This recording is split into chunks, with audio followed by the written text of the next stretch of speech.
the engineering leads here at the Barbados Water Authority on the ground at the Hope Seawater Desalination Plant in St. Lucie, looking at those final touches that need to be made before this is connected into the system and pumping fresh water into the homes of residents in the area.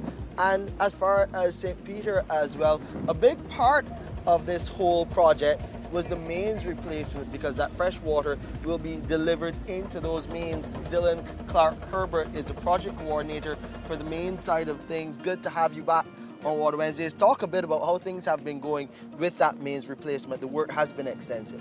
So throughout the last couple of months, we've been focusing hard on the mains replacement. Like you would have said, we are drawing close to the end. We're about 90% complete with the installations. As you would have seen, we are currently trying to commission and put everything online. Some customers have seen some improvement with their water since the mains installation, but at the end of the day, we expect most of the results to come from these solutions, the desalination plant, the treatment at Allendale.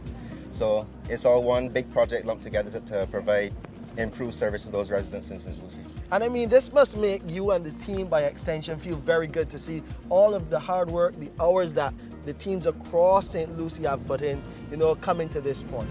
Yep, it has been rewarding, but it also had its challenges. We've been going 12 hours a day, 7 days a week, just trying to get it done on time. I mean, at the end of the day, we'll really be happy when we see people turn on their water and they're able to get clear, fresh water. So you mentioned, Dylan, 90% complete as far as the mains replacement is concerned. Still 10% to go. Talk about some of those areas where you'll be making those connections. Right, so in the remaining 10%, we will be doing final mains installation between Checker Hall, the Seventh-day Adventist Church, going down the hill back to Sixpence Carlton. And then that will be the only one that will directly impact customers in terms of disruptions to their traffic flow and that sort of stuff. But then we have one more installation between Half Acre Pumping Station and Hannes Plantation.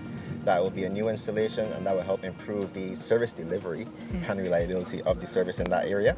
Going forward, we expect to have clearer solutions, clearer water, and that is it, a clearer future for us. Clear future indeed, and of course, as any disruptions come, we will update you on Water Wednesdays and across our network. You know that you can go to our website, www.barbadoswaterauthority.com, or socials on Facebook at Instagram at bwa.bb, and also you can tune in on YouTube. Just type in Water Wednesdays and you can find us there. Big thank you to Dylan Clark Herbert, the project coordinator for the mains replacement.